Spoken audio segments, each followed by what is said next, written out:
Look out!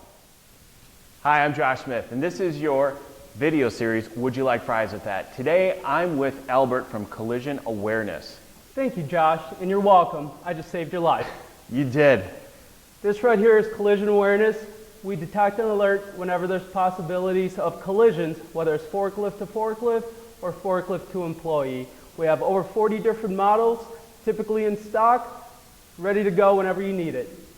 And Albert, this is something that's often overlooked in the warehouse, right? From an awareness standpoint? Absolutely. Your typical safety device is a mirror. People tend to ignore mirrors or don't use them. This goes above and beyond what a mirror will do, and it'll give you a heads up, preventing a costly and dangerous accident.